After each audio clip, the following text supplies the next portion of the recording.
What is up, guys? I do hope you're well. My name is Mark and today we're covering r/IDOWorkHereLady.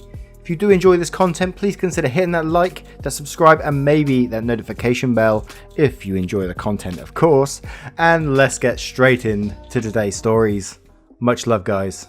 Our first story is from Tita. Lady claims to be owner's daughter. So a little backstory on where I work. It's a very small family business where we sell pools and pool chemicals. Only 2 desks in our office which can fully see into the showroom. 1 desk for the manager and 1 for me. Also, when I say small business, I mean it. Normally it's always just me, assistant manager, and my mum. I've been in the business since I was born, therefore knew a lot for my age. However, we had just recently hired someone new that was a little older than me. I was 21 at the time and my new co-worker was 28. Now, onto the story.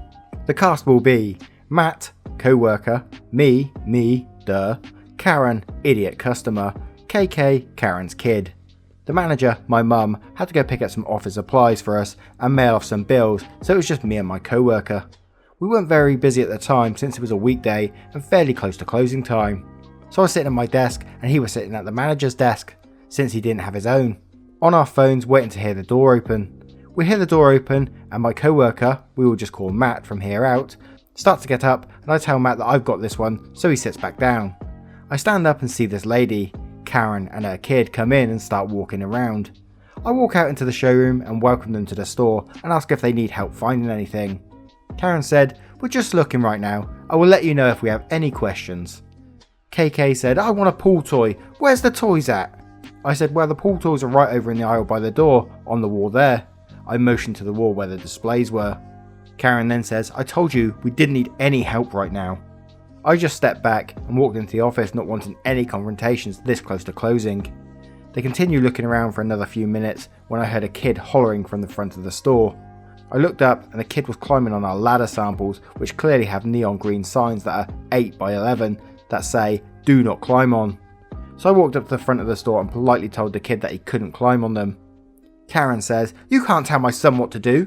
Kid says, "I just want to climb on them." He then starts to cry. This kid was about 10 years old. "I'm sorry, but it's against company policy to have anyone climbing on them for safety purposes." "Well, then maybe you should have a sign on them that says you can't." I point at the sign that says you can't. "Well, you should have made the sign bigger." I'm not the best at containing my frustration, and when I get frustrated at someone, my sarcasm comes out with an absolutely zero filter.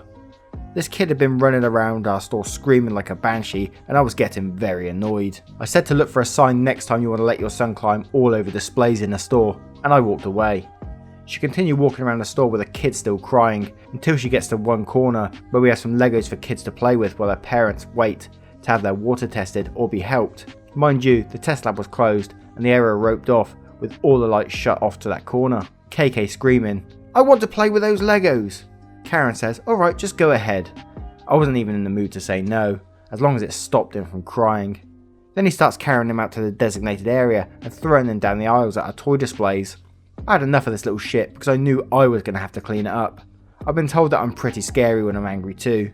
I say to the kid, "You're not allowed to take Legos from the play area, put them back where you got them from." Karen then says, "Who do you think you are talking to my son that way?"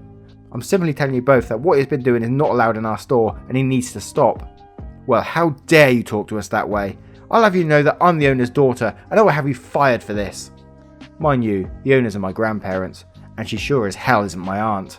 She walks up to the counter that looks into the office before I could say anything. Karen says to Matt, "Have you heard how your employee talks to me? He's the most rude employee I've ever seen in here, and as the owner's daughter, I demand you fire him."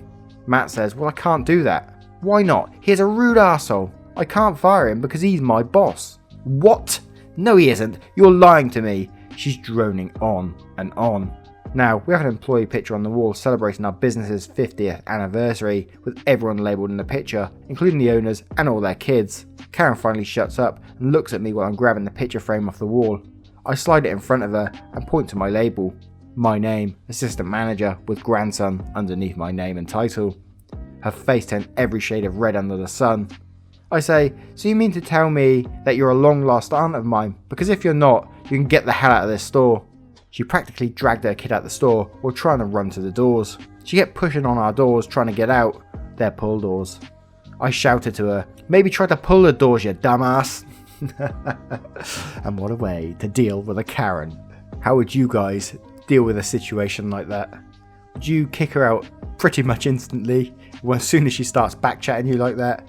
Because I think I would get pretty annoyed very quickly if someone talked down to me, especially in like where you're the manager of the store. I think I'd bite back pretty quick, especially in a family run business where you have a little more leeway on those kind of things. Let me know how you deal with that in the comments below. This next story is from Tadpa. Security thought I was homeless. This is one of my first posts here on Reddit, so I'm sorry for any mistake I made. Last summer, I worked as a student for a casino/hotel company, which has 5 locations across the city, as a gardener. There were 4 of us, me as a student, and other 3 regularly employed workers. Our tasks were mowing the lawn, watering plants, cutting bushes, sweeping paved surfaces, etc. It was a well-paid job, and the shift was also great, from 6 AM to 2 PM, important for later. Now for the main story. One day in the morning, we headed with a van to the biggest casino. One other worker and I needed to water the plants while the other 2 guys mowed the lawn. Just as we finished watering those plants, I realised I had to find the toilet quickly. The closest one was inside the casino, but you had to go through the doors, which are used for guests going from the casino to the terrace to smoke or whatever. Since there was no one there, in the mornings there was very little to no guests, I decided to go there. When I finished I came out from the toilet, there were 2 security personnel, which apparently were waiting for me. I had some muddy pants on, gloves in pocket and a t-shirt, which is prohibited inside the casino. In fact, I looked like a homeless for them. I tried to explain I do work here, even showed company's card ID, but it was without picture and name since I was a student. But they didn't believe me. They dragged me out, telling me they would call the police next time. I then went around the building back to my partner, who was already worried for me. I explained everything, and since he knew the 2 security guys, he went to them, explained that I do actually work here. They believed him, apologised to me for making a mess, but still telling me I shouldn't be wandering inside a casino alone. Every now and then co-workers would still tease me about it, and we still have a good laugh. Yeah, it's sort of 2 sides to this one really, isn't there? You can't really blame security guards for doing their job, because I imagine they have to stop people who are not quite up to par going into these casinos. Not that I agree with it, but you know. But it's still a pretty wholesome story in the end that you can talk to your work colleagues about. I kind of enjoy these ones. What did you guys make of this story? Let us know below. Our next story is from Hathosis. Crazy office worker prevents me from doing the job I was contracted to do. This is a half a I do work here lady story and half a cautionary tale of making sure you over-inform people of what you're there for. A year ago, I was working as a helper for a fire alarm company that does testing and maintenance on fire alarm systems for industrial buildings, warehouses and utility complexes. Usually in an office building setting, you wait till everyone goes home for the day. But some industries have multiple shifts and you just have to find the best time you can test the alarms. Our usual inspection involves setting off all devices at one time, making sure they report properly and inspecting sprinkler pipes to make sure they're in good shape. As a courtesy, not only for the customer but for ourselves, we silence fire alarm panels before setting things off and do a one-time horn/strobe check to make sure those all work too, instead of having to hear them every time. After a while you fall into a rhythm of hitting a smoke detector or pull station, wait for your partner to confirm he got the signal, reset if applicable and moving on to the next thing. And you don't always inform those around you of what you are doing. Utilities and warehouse assume you know what you're doing and don't bother you, but office buildings have a lot of nosy people in them. I go up to the 3rd floor of the office building, which was the halfway point for the building of 5 stories, which I casually stroll over to a pull station at the stairs and place my hand on the station. The cast from this point will be me, guy doing his job, Cow, crazy office worker, who reminded me of a cow, and SC, site contact, the guy we were contracted under and reported to. Cow says, "What do you think you're doing? You'll go to jail if you touch that." I was a bit taken back by this lady in her 50s who looked like a twin to my old high school math teacher. I said, "Oh, I'm with Fire Alarm Testing Company. We have the horn silenced and we're just doing our annual check of the system. I will only be a minute." I reach over to the pull station when she screeches at me again. If there are words in this screech, I couldn't make them out. She moved between me and the pull station and seemed to be looking for something on me. Cow says, "Where is your badge? Who let you in here?" I opened my mouth to say I work for, but that's as far as I got. "So you don't work here? You can't just go into a strange office building and set off an alarm. That's illegal." She then called the cubicles for someone to call security, which was not much of security, just a guy with a company issued flashlight and a 2-hour training video. I say, "Well, for the next few days I do work here as a contractor, checking your fire alarm panels. If you like, I'll come back on this floor after hours. We worked odd shift hours to try avoid getting in the customer company's way. Cal said, "Get SC up here now, he'll know what's going on."